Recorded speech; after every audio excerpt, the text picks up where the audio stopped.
Hello guys, welcome back to YouTube channel scrumptiously yours. നമ്മളിന്ന് ഉണ്ടാക്കാൻ പോകുന്നത് മൊമോസാണ്. അതിലേക്ക് നമുക്ക് 2 ഗ്ലാസ് മൈദ ഇട്ട് കൊടുക്കാം. ആവശ്യത്തിനുള്ള ഉപ്പ്, കുറേശ്ശെ വെള്ളമൊഴിച്ച് നല്ല പോലെ കുഴച്ചെടുക്കാം. കുഴച്ച് വന്നതിന് ശേഷം നമുക്ക് 2 ടേബിൾ സ്പൂൺ സൺഫ്ലവർ ഓയിലും കൂടി ഒഴിച്ചിട്ട് മാവ് റെസ്റ്റ് ചെയ്യാൻ വയ്ക്കുക ഒരു 5 മിനിറ്റ്. എന്നിട്ട് നമുക്ക് സ്റ്റഫ് ചെയ്യുന്നതിന് വേണ്ടിയിട്ട് ബോൺലെസ് ആയിട്ടുള്ള ചിക്കൻ ഒരു 100 ഗ്രാം എടുക്കുക.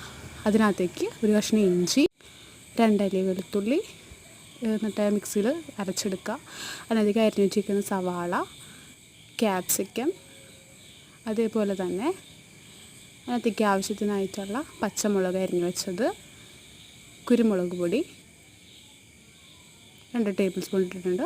അതിനകത്തേക്ക് ആവശ്യത്തിനുള്ള സാൾട്ട് കൂടെ ആഡ് ചെയ്ത് കൊടുത്തിട്ട് നന്നായിട്ട് മിക്സ് ചെയ്യാം. ആ സ്റ്റഫ് മിക്സ് ചെയ്തതിന് ശേഷം നമുക്ക് റെസ്റ്റ് ചെയ്യാൻ വയ്ക്കാം. അതിന് ശേഷം നമ്മൾ റെസ്റ്റ് ചെയ്യാൻ വേണ്ടി വെച്ച മാവെടുത്ത് നന്നായിട്ട് കുഴച്ച് പരത്തി നല്ല തിന്നായിട്ട് പരത്തിയെടുക്കാം. പരത്തിയെടുത്തതിന് ശേഷം നമുക്ക് ഒരു സർക്കിൾ ഷേപ്പിലുള്ള എന്തെങ്കിലും ഒരു കട്ടർ വെച്ചിട്ട്, ഇവിടെ ഗ്ലാസിൻ്റെ ഒരു ഇതിൽ വെച്ചിട്ടാണ് സർക്കിൾ വെച്ചിട്ടാണ് ഞാൻ അത് കട്ട് ചെയ്തെടുക്കുന്നത്. ഇതേപോലെ കട്ട് ചെയ്തെടുക്കുക. എന്നിട്ട് ബാക്കിയുള്ള മാവ് ഇതിലൂടെ ഇങ്ങനെ റിമൂവ് ചെയ്യുക. എന്നിട്ട് നമുക്കത് പിന്നീട് യൂസ് ചെയ്യാം. ഇതേപോലെ തന്നെ ചെയ്തിട്ട് ഇപ്പോൾ നമ്മൾ ഓൾറെഡി ഉണ്ടാക്കിയിട്ടുള്ള ആ സ്റ്റഫ് ഉപയോഗിച്ചിട്ട് ഇതിനുള്ളിൽ നമുക്കിനകത്തേക്ക് നല്ലപോലെ സ്റ്റഫ് ചെയ്ത് നിറച്ച് കൊടുത്തിട്ട് നല്ലപോലെ ഷേപ്പ് ചെയ്തെടുക്കാം. എന്നിട്ട് ഞാൻ അതിൻ്റെ അരിക് നമ്മുടെ ഫോക്ക് ഉപയോഗിച്ചിട്ടാണ് അത് ഡിസൈൻ ചെയ്ത് കൊടുക്കുന്നത്.